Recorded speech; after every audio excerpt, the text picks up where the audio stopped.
right.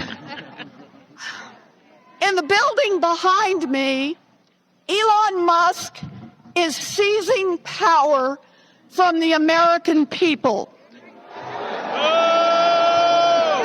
We are here to fight back.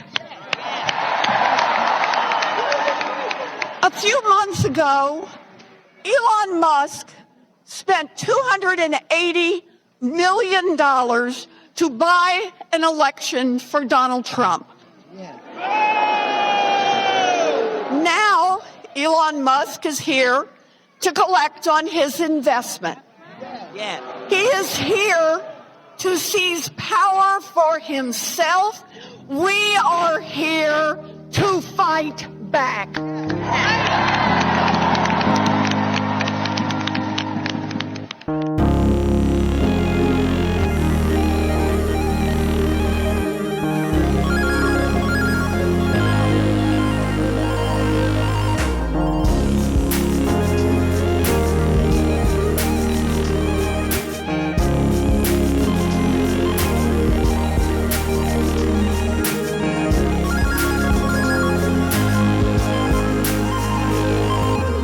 From a very snowy Pacific Northwest, welcome into This Week in Bitcoin, episode 45. My name is ChrisLAS.com, JupiterBroadcasting.com. Thankfully far away from all the DC nonsense. I did kind of warn you after the last Fed meeting that the market volatility wasn't really going to be driven by the Fed anymore, what they might or might not do with rates. It's going to be driven by Trump policy and, realistically, the reaction to that policy, and boy, did we see that this week. What a week to get into. Just as an overall quick snapshot, to put it in perspective, the crypto market as a whole saw its greatest drawdown since COVID or the FTX collapse. And, you know, if you're a Bitcoiner, you're listening to all of this and you're thinking, it seems so silly to sell a generational wealth asset over some temporary tariff disputes. Like, what are people thinking? Well, let's get into this. We're going to begin with the major new tariffs that could increase prices for goods imported from America's three largest trading partners. President Trump's plan to impose these new tariffs on Canada, Mexico, and China is set to take effect at midnight tonight. And it's targeting swift retaliation, or it's drawing swift retaliation from Canada's Justin Trudeau and other leaders. Nancy Cordes is at the White House for us. She's following all of this. Nancy, good morning. Good morning. So this launches Friday night, and the market starts to panic. And of course, Bitcoin is really the only liquid market that's open 24/7. You know, I've said this before, but if you're a trader or, you know, I don't know, maybe you just want to hedge and you want access to $1 million or $15,000 or $1 billion, you can get access to that in 5 minutes with an app in your pocket. But if you want to sell gold, you can't do it on a Saturday or a Sunday or a Friday evening when the banks are closed. If you want to sell your house or your office, you can't do it. But you can sell your Bitcoin. So, of course, Bitcoin's always the first to react to this. And the reaction was so strong because the media played their role in just freaking everyone out about the consequences of these new tariffs and how it was going to wreck the economy. President Trump signed sweeping tariffs on goods imported from Mexico, Canada, and China, some as high as 25%. And they're likely to have a major impact on what you pay. We have two reports tonight, beginning with Yamiche Alcindor, who is with the president. Yamiche, good evening. These are wide-ranging tariffs.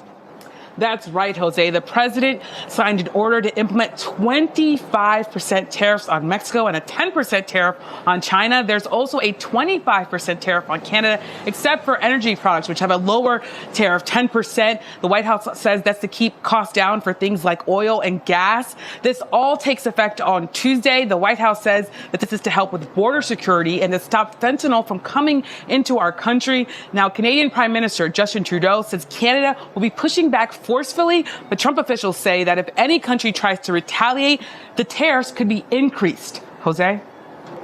Yamiche Alcindor in West Palm Beach, thank you. The president's tariffs are expected to have a major impact on the price American shoppers pay for everything from groceries to auto parts. Brian Chung explains why. Companies across the country bracing for tariffs. with a warning that it's the consumer that's going to pay the price. Now, keep in mind, this report is in the context of consumers just being crushed by inflation for the last 3-4 years. So there is a high sensitivity to this issue, and they know it. So they got to hit it on the head. It's everything that is at risk of becoming more expensive. From Mexico, importers will now have to pay 25% more for items like fruits, vegetables, beer, liquor, and electronics. From Canada, 25% more for potatoes, grains, lumber, and steel. And from both, a big increase on pharmaceuticals and on auto parts. At S&S Automotive in Secaucus, New Jersey, more expensive imported parts means even pricier routine fixes. Oil changes mainly. That'll be the first noticeable one. An average oil change on most vehicles now anywhere between $50 to $80. It's probably going to end up over $100. And that means that you got to raise the cost just to make sure that you can keep the lights on. Right. And I don't like to do that because I've been in this town, like I said, 38 years. So most of my customers I know. He hasn't had to do that for the last 4 years of inflation, but these theoretical tariffs, he will have to do that, of course. So the reaction is sort of extreme because nothing's really even happened yet at this point. But it spooks people, and I would imagine some investors want to hedge. They want to try to take money out of crypto and put it into something like gold or put it into some sort of, inflation play. Who knows what these degens are up to, but they have a lot of different strategies when these type of things start to develop in the market. And they move quickly for really no reason, because within about 48 hours of the announcement, the tariffs were delayed. For more on the negotiations and what they mean for Americans, let's go to Nancy Cortez at the White House. Notice the tone change immediately. Now they're negotiations. They could have been negotiations all along, but no, now they're negotiations. Nancy, good morning. Good morning, Nate. Here's where things stand right now. After the 25% tariff on goods from Canada and Mexico were halted for 30 days, the 10% tariff on Chinese goods took effect at midnight, and shortly after, China announced their retaliation, imposing a 15% tariff on coal and liquefied natural gas products, as well as a 10% tariff on crude oil, agricultural machinery, and large engine cars imported from the U.S. Those tariffs are set to take effect next Monday, February 10th. President Trump announced those U.S. tariffs on Saturday. Then he put the Mexican and Canadian tariffs on hold just 36 hours later after a series of phone calls. Her math and my math is a little different. I guess she was off Friday night when we all found out. That ended with the president of Mexico agreeing to send 10,000 soldiers to the U.S.-Mexico border to help block fentanyl from being smuggled across the border, and the Prime Minister of Canada agreeing to deploy more choppers, drones, and personnel at the Canada-U.S. border. Okay, so I'd like to know what you think. To me, this seems like it was a negotiation strategy all from the beginning. I don't know what the full play here is, but I have a theory, and I'd like you to, check me on this. It's hard to know for sure right now because we're just in the first couple of weeks, if you can believe it, of the Trump administration. But I do think there is the makings of a plan here that was probably crafted before they entered the office. And I think we're starting to see the edges of it right now. It starts with Trump flexing big with Mexico and Canada. Goes in really hard with countries that were always going to capitulate.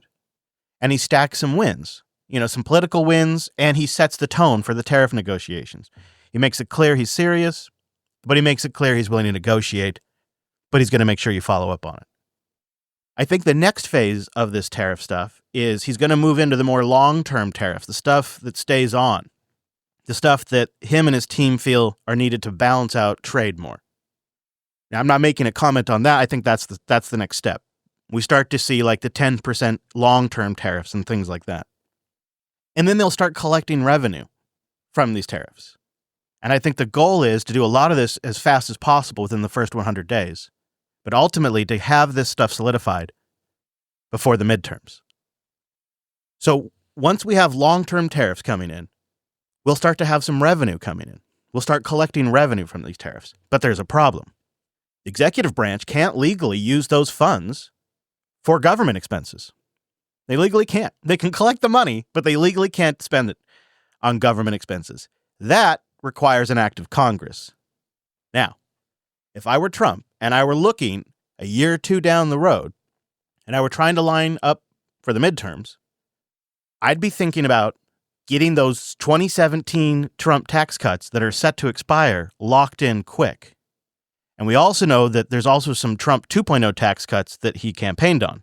He proposed 15% corporate tax rates, no tax on tips, no tax on overtime, and also no tax for seniors. So what better way to incentivize Congress to go along with his tax strategy, which would reduce tax revenue, which they're never going to want to do, than to have this bank account with hundreds of millions, potentially billions of dollars, just waiting for Congress to get their grubby little hands on, just sitting there, waiting for them.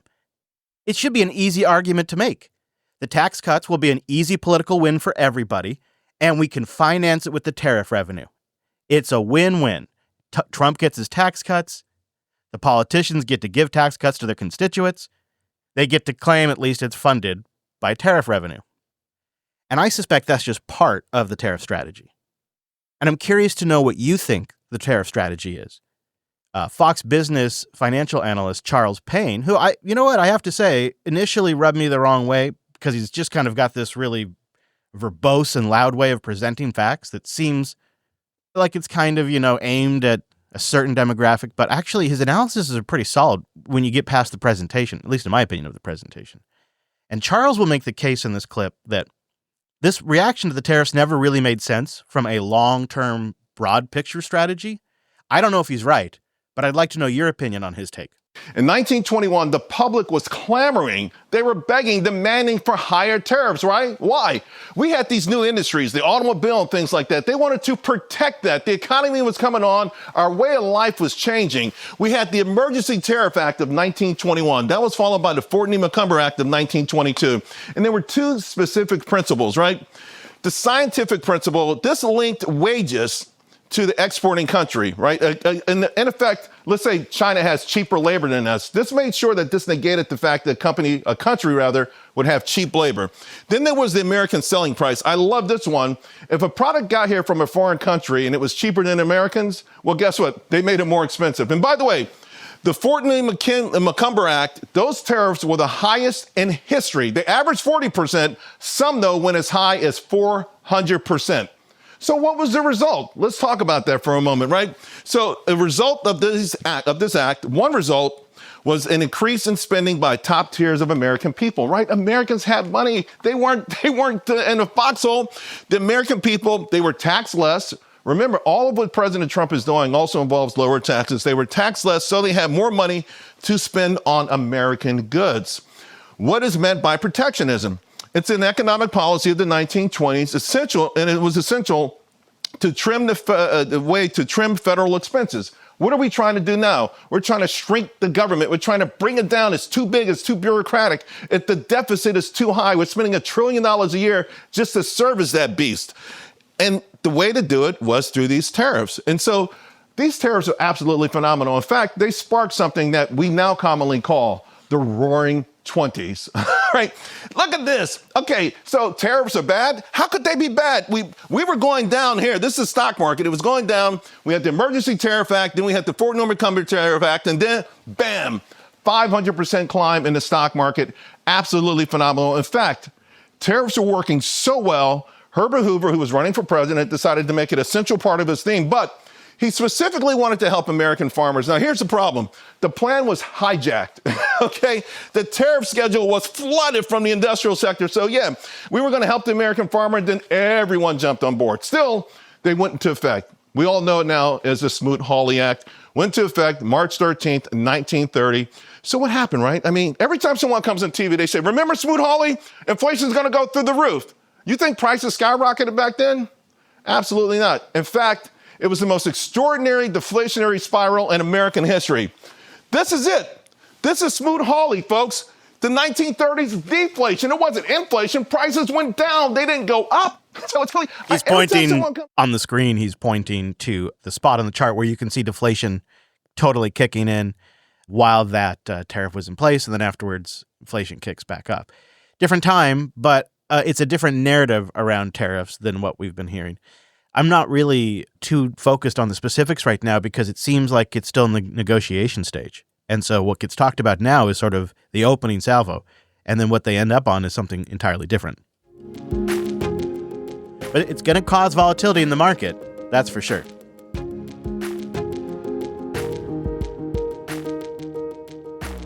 Well, speaking of volatility, there's another thing that's causing things to go a little wacky, and that would be Doge.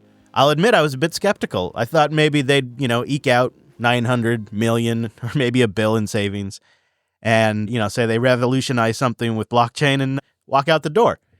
Things have not gone that direction. In fact, it was just announced yesterday that the U.S. federal government has received more than 20,000 deferred resignation requests, and the number is rising right now.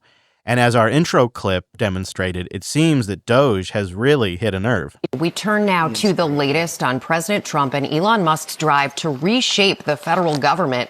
Our senior political correspondent, Rachel Scott, is tracking it from the White House. Good morning, Rachel. Rebecca, good morning to you. And the CIA, now the first major national security agency to offer these buyouts to employees. And it comes amid sweeping changes by the Trump administration across the federal government. Americans on assignment around the world with USAID now rushing to leave their posts. It sounds like you're going to wind down USAID. This sounds like it. I mean, I think so. Overnight, USAID staff receiving this email saying nearly everyone in the department will be put on administrative leave by Friday. Now, you have to appreciate how this has the potential to boil over into the wider financial market. And it could end up creating a fantastic buying opportunity. Those working abroad expected to return within 30 days. 10,000 people work for the agency globally. Their projects pulled back after billionaire Elon Musk seized control of the agency, which provides foreign aid and assistance around the globe. I will point out throughout this entire coverage, they will frame it as Elon is seizing control, but Elon is executing the power given to him by the executive branch, including all the firings are approved by the executive branch, etc. So this is actually executive branch power. Democrats stress it can't be shut down without congressional approval. Republicans applauding Musk. Why not go through Congress for that? Elon Musk Because you're thinking about, wait, I want to answer her question. Yeah. Because you're reporting and you're asking questions about the old way of doing things. Musk, the world's richest man, also behind the offer to millions of government employees to leave their positions with pay, now also extended to the CIA. What a bastard. What a bastard. They can leave their positions with pay. I don't know why when it comes to federal employees, this is considered such an atrocity. If a failing tech company does this, it's considered a savvy move to save the failing tech company. And they often provide public services as well. I don't really get this idea. We all are aware of how bleak the financial situation is for the country and how excessive the federal government expenditures are and how many people work for the federal government that do basically nothing. Every American is aware of this. And the likelihood that you could trim the fat at these agencies by giant percentages just seems probably very high. Some 20,000 taking the buyout so far. ABC News learning those who don't could still be laid off. All of this part of the sweeping plan to shrink the federal government. Musk and the president now setting sights on dismantling the Department of Education. President asked why he's nominating former WWE. We can stop there. I think I've made my point. This is going to cause a lot of volatility. And I think this is the line where you're going to see the Democrats and corporate allies for the Democrats fight. And the American people, mark my words. This is Senator Chuck Schumer, the minority leader. The American people will not stand for an unelected, secret group to run rampant through the executive branch. Now, this is odd. I know that they're all making this case, but I think it's pretty clear that the voters knew Elon was part of the package. In fact, that's part of their case, too. Everyone knew what the whole Doge plan was out there. Nobody believed it. At least I didn't fully believe it, but this is what people voted for. And I don't know why they're running on that, because they must know that. Being innovative is good. But, Mr. Musk, this isn't a tech startup. Right. So this isn't Silicon Valley, right? That's another part of the narrative. This is the federal government.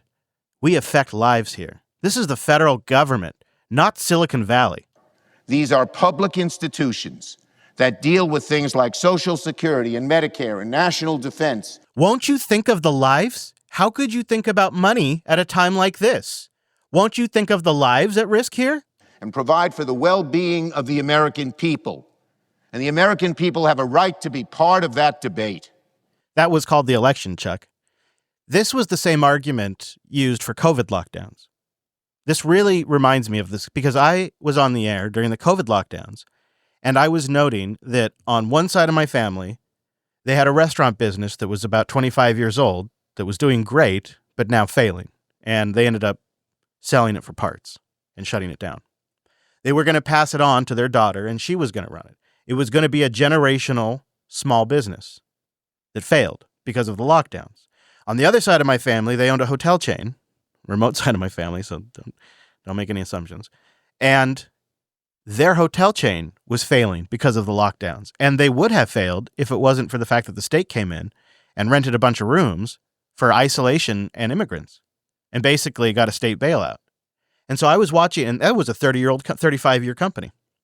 And I was watching both of these long-term small businesses that were generational wealth for those families die. And I went on air and I said, geez, I think we're making a lot of drastic mistakes. We're going to have a lot of small business collapse. And what we're going to see is a consolidation into the megacorps like the Walmarts and the Lowe's out there that can stay open during the lockdowns. And we're going to have massive economic repercussions from this for years to come. And we're going to destroy generational wealth. Well, that's exactly what happened. But I was attacked for bringing that up because how could I not think of the lives? Grandma's at risk, Chris. How dare you, you monster? You are a monster. I will no longer listen to your shows. You're all about the money. And I'm thinking, well, no, but this also destroys lives. This destroys entire families' lives. This is the same argument now. It's the same argument. But Mr. Musk, this isn't a tech startup. These are public institutions that deal with things like Social Security and Medicare and national defense and provide for the well-being of the American people. Yes, we might be nearly $37 trillion in debt. And yes, we're about to refinance a large chunk of our interest right now, and it's already more than our defense budget. But that's just money. Won't you think of the lives? And the American people have a right to be part of that debate. Part of that debate. The elections occurred, and one viewpoint got a few more votes than the other. But that doesn't mean we throw out democracy. That doesn't mean what's been done for centuries in this country should just go out the window and be substituted by a small group of people who think they know a lot more than the wisdom of the American people. This is such a weak gaslighting argument because it is the duty of the executive branch to audit the federal budget. And they could clearly just make the argument that that's what Elon is doing and his Doge team. It reads to the American public as defense of grift. That's how it reads to the American public. And I'm not saying this. Others are saying this, including Senator John Kennedy. You get the point. I like omelets. You can't make an omelet without breaking some eggs. Now, President Trump ran for office saying, I'm going to review every single penny in the federal budget. Now, how are you going to review the spending in the federal budget without reviewing the spending? And that's what Mr. Musk is doing. Now, many of my Democratic colleagues and some of the tofu-eating wokarati at the USAID are screaming like they're part of a prison riot because they don't want us reviewing the spending. But that's all Mr. Musk is doing, and he's finding some pretty interesting stuff. To my friends who are upset, I would say with respect, call somebody who cares. They better get used to this. All right, so where's all this going? Well, if it plays out, and again, that's a big well if because it's anybody's game and guess right now. If it plays out, you could have an increase of revenue via tariffs, and it may be possible. These are numbers they're throwing around. I don't know if they're verified or not. It may be possible they get over $1 trillion in savings. Now, right now, the deficit is $2 trillion. Now, the deficit is the difference between what is budgeted and what we're spending, not the debt. The debt is nearly $37 trillion. But the deficit, the delta between what's budgeted and what we're spending right now is $2 trillion. So what does that mean? That means that $2 trillion rolls over onto the debt. If they could knock that down by $1 trillion, and this is a very long shot, but of course Elon's making these kinds of claims, $2 trillion, that'd be the first time we've had a balanced budget since Clinton. And I think that would be a massive positive signal to the market and to the world.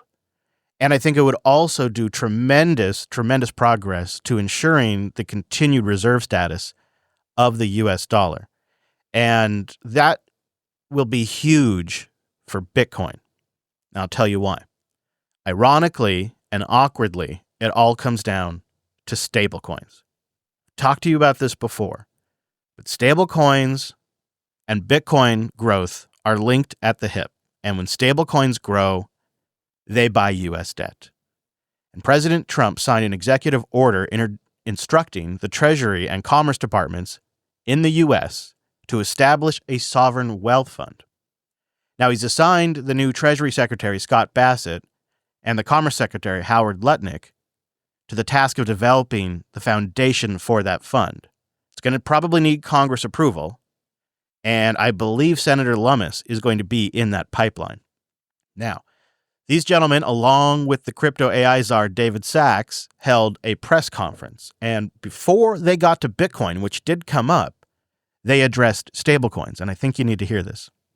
I want to say additionally, we're excited about working with both the House and Senate on stablecoin legislation. I know Senator Hagerty introduced a bill today.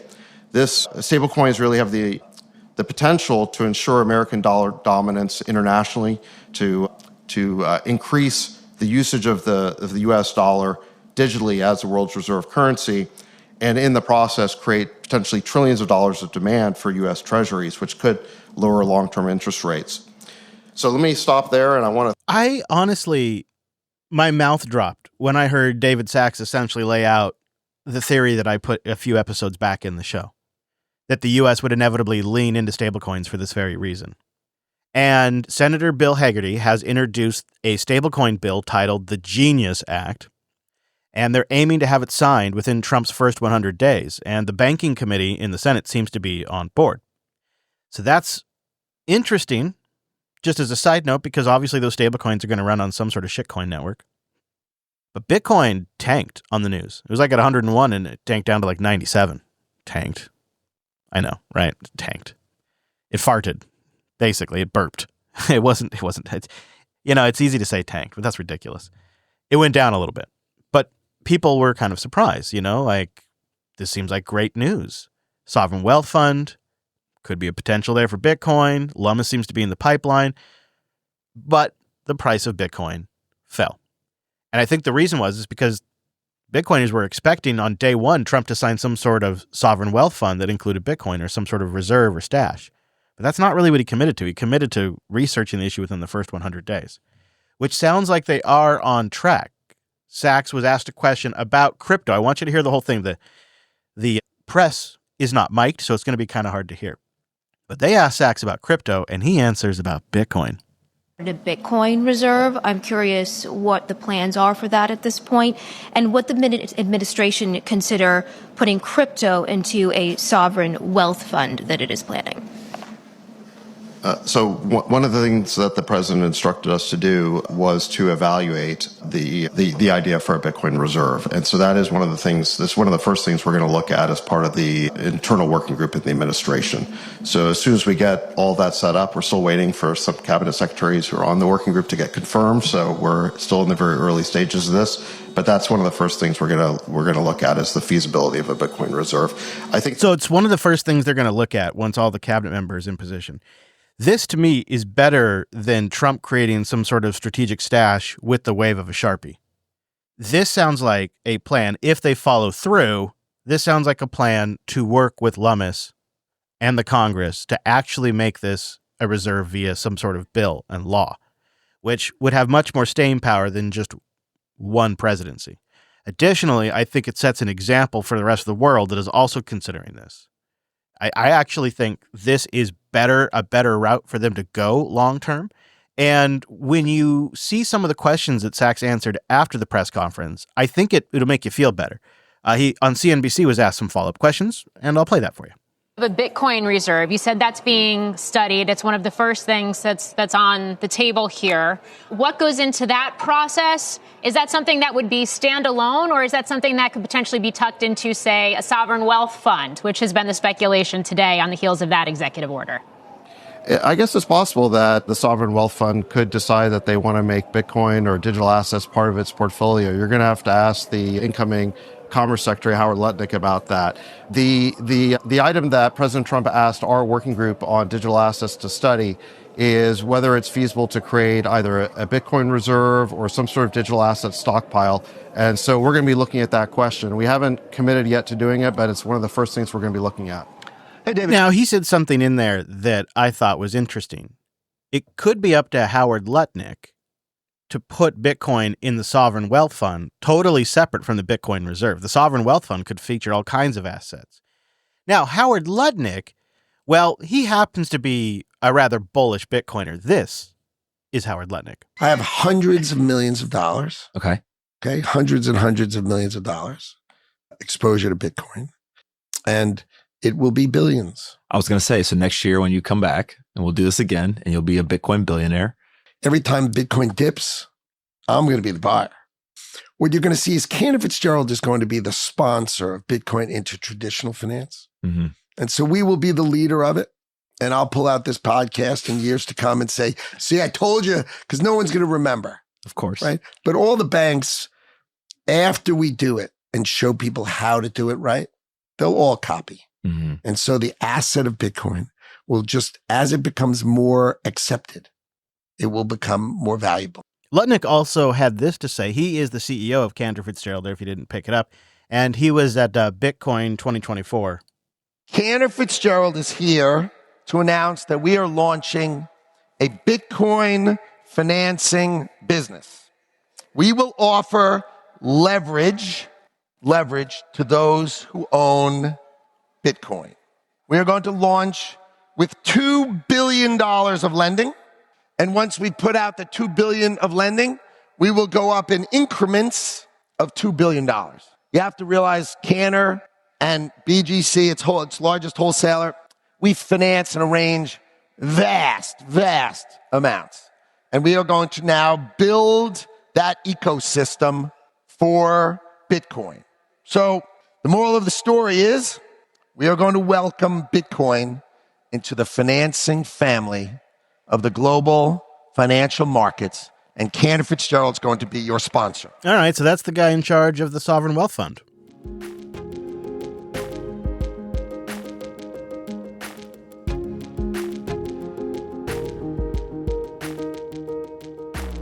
You know, really what's happening to some of the market makers are just shaking out the weak hands.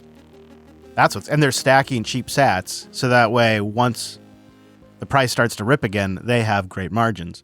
There is a mega trend happening underneath the surface that I've remarked a couple of times about on the show, but we saw a very clear preview of what could be to come and really create strong demand for Bitcoin. Tesla was able to take advantage of the new FASB accounting rules I've talked about on the show before that allow them to mark up their Bitcoin holdings. And it's kind of remarkable. Tesla went from what was going to be an absolute bloodbath of a quarter to showing a $600 million gain. The Bitcoin saved Tesla's bacon.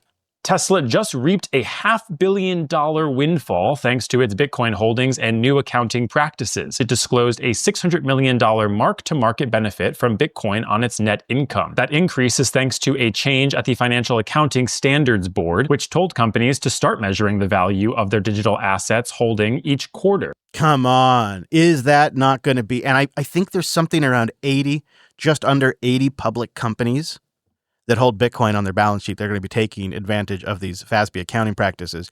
And likely, I mean, without any doubt, MicroStrategy is going to be one of them. It's either going to be this next quarterly report or the one after. I'm not sure. It's probably happening as I'm live right now. We're probably going to find out because I think we're going to have information from them soon. But that's just going to be a massive narrative for businesses. And I don't think they're going to be able to ignore that. But what do you think? In fact, I have a few questions for you. What's your reaction to the Doge team's work so far? Do you consider it to be a bad thing, a good thing, better than you expected, worse, hopeful? What do you think about The old Doge team's progress so far. And then also, did you hear this week that you're going to be able to send Tether over Lightning? Yep. Taproot assets are making it possible. You'll be able to send Tether over the Lightning Network. Is that going to make you a stablecoin user? For example, would you boost a show with stablecoins? Boost didn't tell me no. Like, tell me yes. I'm not sure. I don't think I would, but it's Lightning.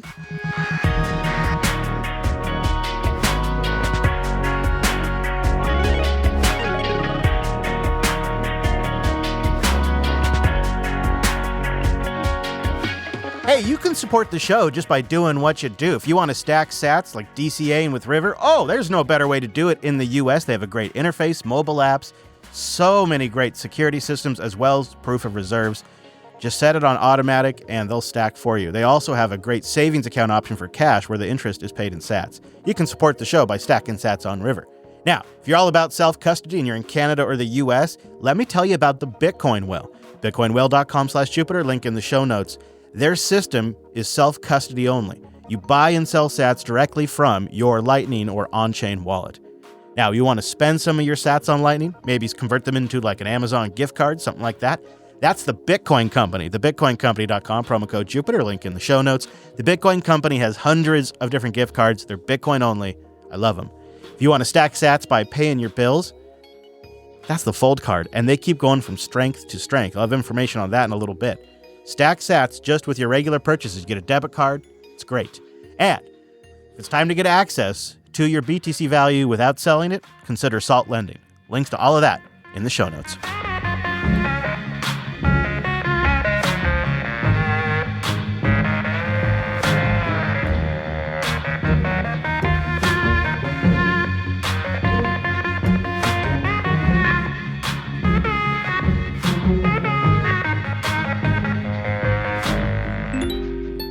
And we do have some boosts to get into this week, which is always one of my favorite parts of the show.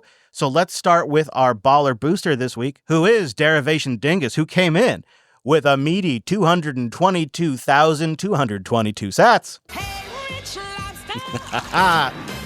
Boom! Fountain said my last boost failed, so I'm trying it again. Well, thank you very much. I do think that might have been the case, but I got this one, Derivation, and I really appreciate it. Thank you for the value in being our baller booster. You are the best. Satsquanch comes in with 66,666 sats. I hoard that which your kind covet. What could that mean? Why you gotta put numbers and letters together? Why can't you just go yourself? Thanks, Satsquanch. He says, I've been stacking since 2018 or 19, and I stack sats every month. The sats I send you are freshly converted from fiat from Strike. Hey, that's kind of my system. Sometimes it's Strike, it kind of depends. But yeah, I have like long-term Bitcoin savings. And then, I have like the stuff that I'm going to spend either like on Nostr or Stacker News or through Boost. That stuff I acquire and just spend pretty quickly. Thanks, Satsquatch. I was asking last week, I put the question out there if people had stacked sats before they ever listened to a show that had Boost or if they got into Bitcoin through the Boost, that kind of question. So appreciate that. And I appreciate that boost. Mitch Taylor's here with 22,222 sats. That's a row of McDucks. Things are looking up for old McDuck. Always love to hear your takes. Very high quality content. Well, thank you, Mitch. Thanks for the high quality value. Appreciate it. Anonymous here is here with 2,000 sats. No message, though. No name and no message. Ooh. But see, you're on Podverse. So I think you just have to go in there and set your username. But thank you for the value. Truth in the Punch Bowl comes in with 4,321 sats. BOOST. There are many great Bitcoin podcasts out there, but I found myself only listening to Twib regularly. I hope the Bitcoin Dad as well. Keep up the great work. Well, I'll be dipped. Thank you very much. Turd in the Punch Bowl. Oh, turd in the Punch Bowl. Did I say truth? There is truth in that turd. There is truth. Thank you. Appreciate the boost. Clarkian's here with 5,000 sats. You so boost. He's boosting our artist with a song boost. Thank you, sir. Those sats go to the artist. Appreciate that. Gen 2 Netakit. That's how I'm going to say it. Well, He's here with 10,000 sats. He's a good guy. He's a real good guy. All right, Bitcoin story time. I started mining Doge back in 2012 with a PC built for the purpose. Same old story. I wish I had my coins. Several million Doge went into 0.3 Bitcoin. I sold and covered the cost for the PC at least. Never stacked again until I started listening to JB shows. Now I have a small weekly DCA, value for value. Nicely done. Good for you. That's good to hear. I appreciate the boost. I am real Satoshi. Danger Zone comes in with 4,500 sats. Danger Zone. First time booster. All right. I've held Bitcoin for a while now, but I wanted to boost it and say thanks. Between this show and self-hosted, I went from holding on a hot wall to running my own node and as many services as I can, and Alby Hub along with Noster Fun. I love supporting the Lightning Network and value for value. This is way more exciting than any stinking Ripple. Yes. I'm going to give you a ding on that one, man. There's a little bell for you. I agree. Thank you. I am Satoshi. I appreciate the boost, and congratulations on getting the node going and all of that. Love hearing that. That gets me stoked. Ace Ackerman's here with a row of ducks. That's 2,222 sats. Clean air, food, water, and now money. Be part of the value for value revolution by earning and then spending sats on Wavelake. This week in Bitcoin and no agenda. Thanks for your courage, Chris. Thank you, sir. Boost! Appreciate the value, Ace. It's nice to hear from you. Hey, there's Gene Bean. He's here with 4,270 sats. Because I'm the Wiz. Says, I had no interest in Bitcoin prior to the boostergrams becoming a thing. Now I use it, and I'm stacking. I've also just set up my first Bitcoin node plus LND and have migrated my Alby Hub there. It's been a significant change at how I look at money. Yes, Gene! Yes! Love it! Oh! I know it's common to run your own Bitcoin node and Lightning node. It's common. Gene, there's like 20,000 people in the whole world doing it. Oh, Lightning nodes, there might be a lot more.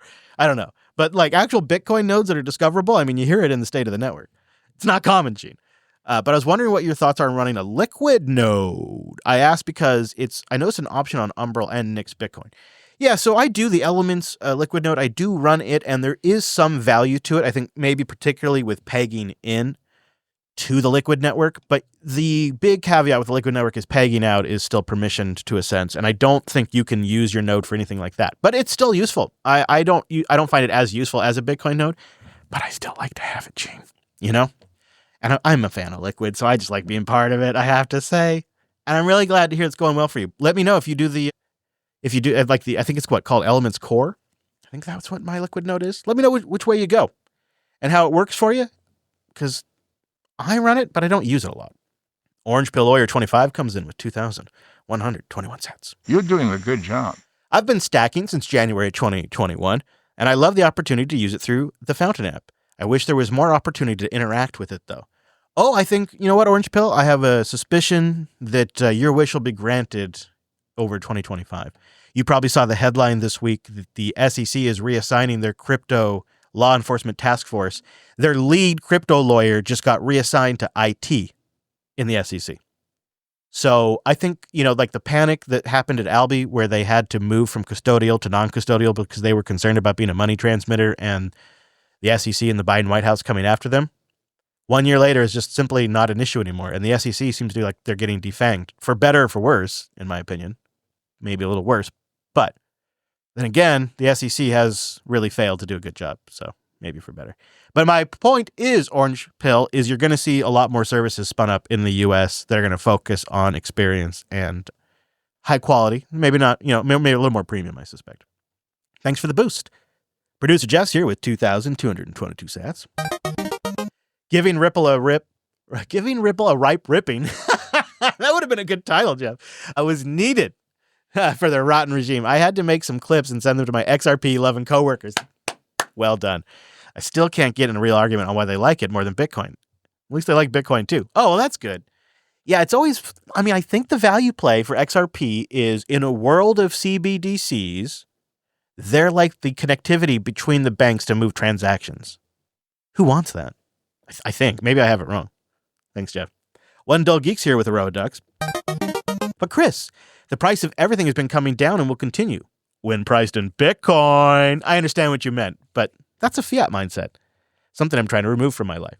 That is a great point, One Dull Geek. We were talking about prices last week and how prices aren't coming down. And I should have said, because they're priced in fiat. You're right. Because when priced in Bitcoin, everything is getting cheaper. I do think that is part of what's going to be a big trend over 2025, where people start taking their entire paychecks in Bitcoin. They cash in, they essentially go all into Bitcoin, and then they just sell out what they need to pay expenses. They pay the cap gains taxes on that, but it still works out to be, I think, unless Bitcoin crashes, a much better gain. Good point. You got me, Wendell. Appreciate that. Nakamoto 6102 is here with 4,000 of those sats. But that's not possible. Nothing can do that. Says, thank you for the value. Well, thank you for the boost. Really appreciate it. Jabitz is here with 10,000 sats. The traders love the vol. This is one of my favorite podcasts. Keep up the great work. Well, geez, thank you.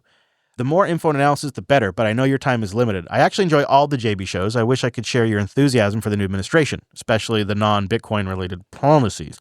Nonetheless, it's such an interesting time for Bitcoin. Keep up the good fight. That's nice. This week I was told that I was a Trump hater, and I've been told that I have enthusiasm for the new administration. Hopefully that means I'm kind of slicing it right down the middle a bit.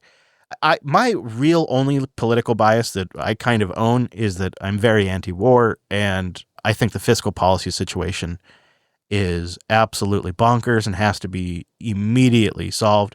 And then also, I'm a big energy guy. So whatever party wants to be big on energy, I'm probably going to be a little bit more supportive of. Those are sort of my main political leanings. And then everything else, I just look through the context of Bitcoin. And I think there's going to be a lot of overreaction because of the visceral, emotional reaction that Trump and Elon invoke from certain people. But if you're able to put that aside and kind of take the higher level view, I think it's much more structurally sane for the brain, right? It's just much more easy to process. Thanks, Jibbits. Nice to hear from you. Thanks for the 10,000 sats. Rather Not Say is here with 2,000 sats. Coming in hot with the boost. No message, just a cactus. Appreciate that. And Podbun is here with a row of ducks. I was introduced to the Lightning Network through your shows, mostly from listening to the Bitcoin Dad Pod. I didn't know how to stack sats, and I didn't know you could send Bitcoin so quickly. Yeah, isn't that great? Thanks, Podbun. Nice to hear from you. Thank you, everybody who boosted in. That's all of the boosts above the 2,000 sat cutoff we have for time. Shout out to User64, who sent their first boostagram to the show this week. Appreciate you all out there. The boost at every level. And, of course, all of you who stream sats as well. In fact, we had 45 of you stream them sats. And with your help, we stacked 95,527 sats just by streaming. When you combine that with all of our wonderful boosters, the show stacked a very handsome 467,781 sats.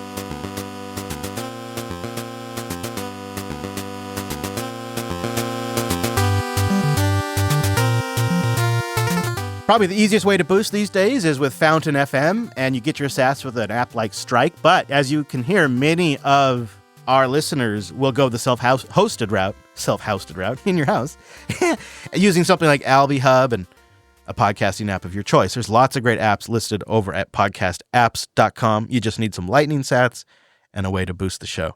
And it means the world to the show. There is no sponsor. The links I mentioned earlier are all affiliate links.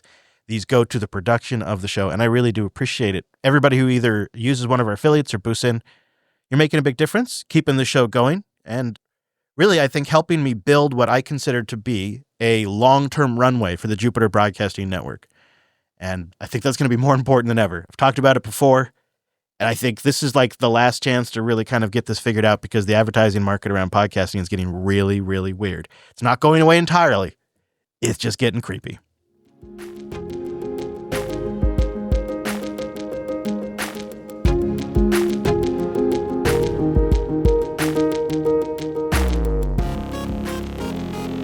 Well, we talked about Ripple and XRP last week.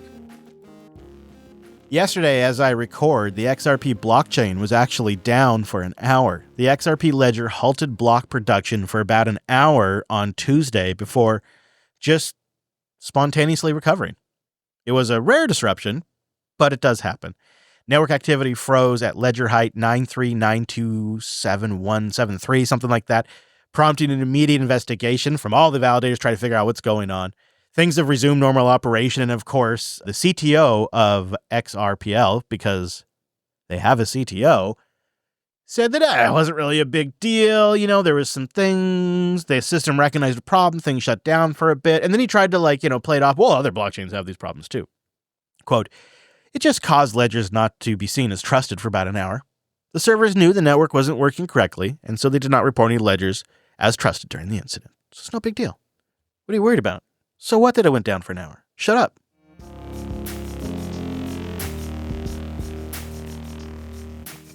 Okay, I have a couple of updates that I want you to be aware of. My favorite wallet app, Sparrow, has version 2.11 out. Now, this release has some nice improvements for USB hardware wallet handling, including support for that new Jade Plus and a few other things in there. They've also just had a small version bump, I think, for an issue on macOS. So be sure you're not on 2.10, but make sure if you're on macOS, that you're on 2.1.1, because there was a little bit of a problem they had to do a quick release for. But otherwise, a really nice release that improves support for hardware wallets, which is always great to see. But an app or / wallet that I have failed to give its due props, but over the holidays, working with family members, came to really appreciate, and that's Blockstream's Green. Green is a great wallet. And on mobile, it supports Liquid, Lightning, and Bitcoin. It supports all kinds of multi-custody options. It supports watch-only wallets, desktop and mobile, iOS, Android, open source. You can just get the APK right off of GitHub into your Obtainium if that's how you like to roll. Blockstream Green is a great wallet. And yes, it's tied to a company, but Blockstream seems to be a pretty solid group.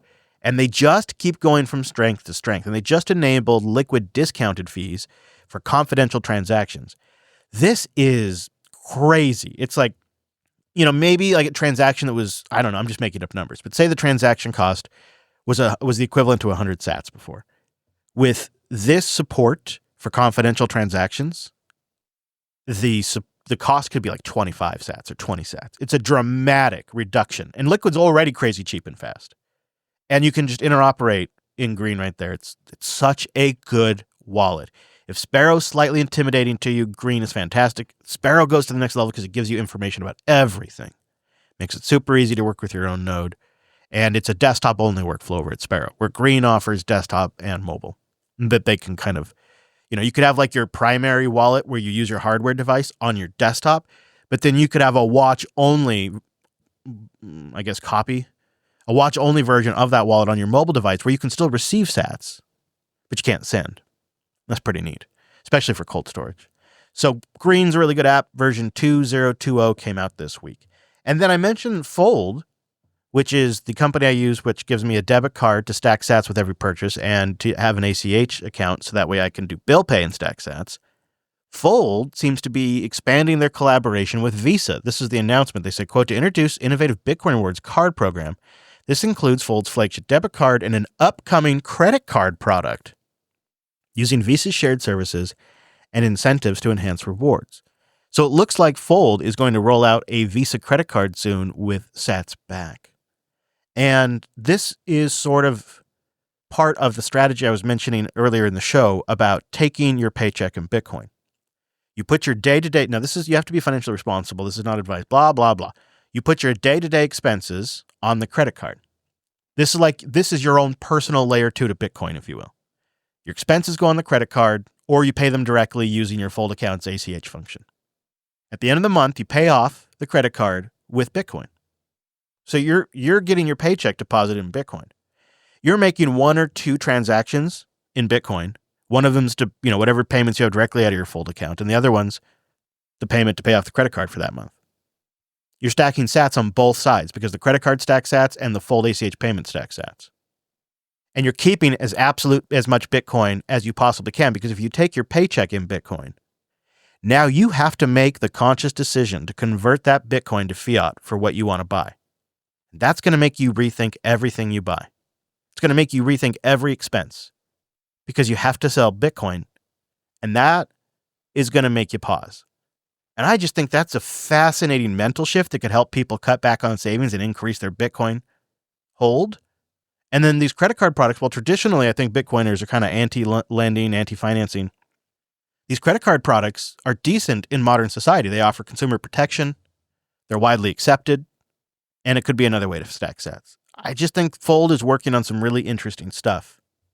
Maybe, I don't know, but maybe this is a strategy some people could employ. You know, a lot of people have complex finances. It's not something they could really take on. But other folks don't. Their finances aren't so complicated, and they could do something like make all of their monthly expenses on a credit card, pay it off at the end of the month, take their whole paycheck in Bitcoin. And Fold's right there in the sweet spot to offer that.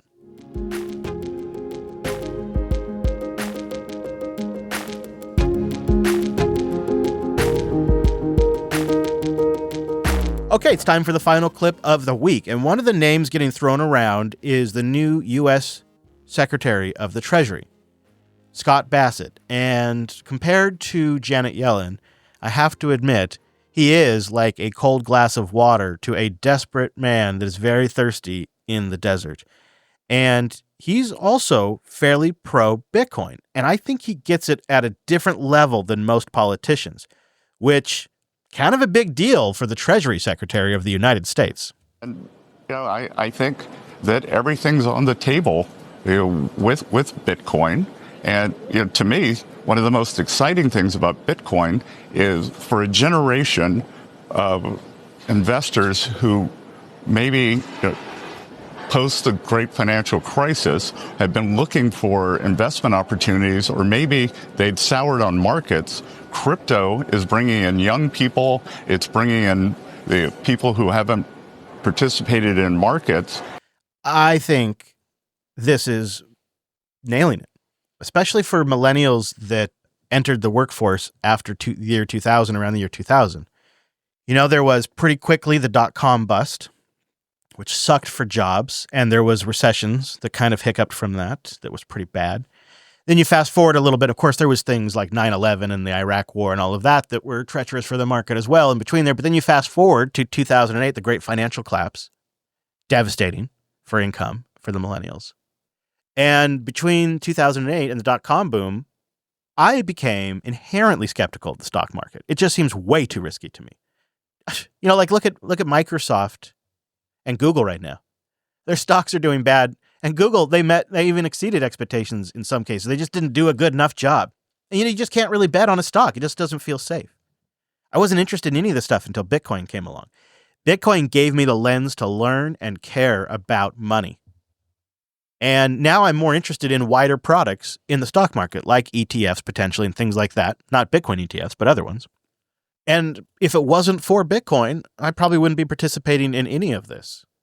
So the fact that the Treasury Secretary gets it, to me, is literally a 180 from the previous administration. Maybe post the great financial crisis have been looking for investment opportunities, or maybe they'd soured on markets. Crypto is bringing in young people. It's bringing in the people who haven't participated in markets. And, having a market culture in the U.S. and people believing that markets work for them is a centerpiece of capitalism.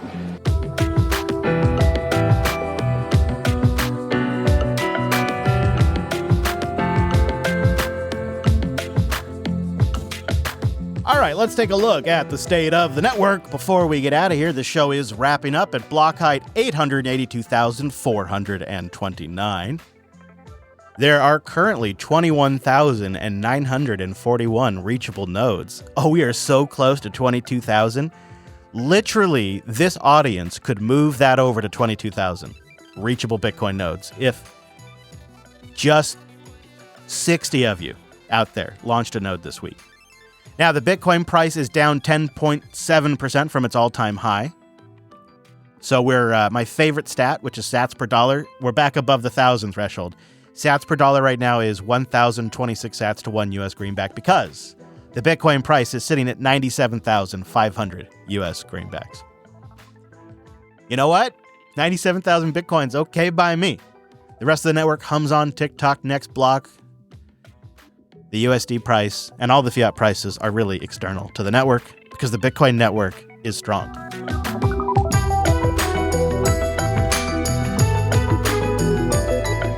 Links to what I talked about at thisweekinbitcoin.show. Of course, the back catalog's over there. Definitely some episodes about stable coins and how they're going to drive dollar dominance, or at least the dollar network dominance. And of course, my thoughts on volatility shifting to the Trump administration's policies. All of the groundwork for that was laid several weeks ago. Check that out at thisweekinbitcoin.show. Please do boost in, support the show, and tell me what you'd like to hear, what you thought maybe I missed, or any of the feedback questions I've asked. And of course, I always love it when you share the show with a friend. Now, we're going to wrap it up with a value for value track this week. This one is, I went spelunking and I just found it, like going through albums after albums, and it's a really interesting one.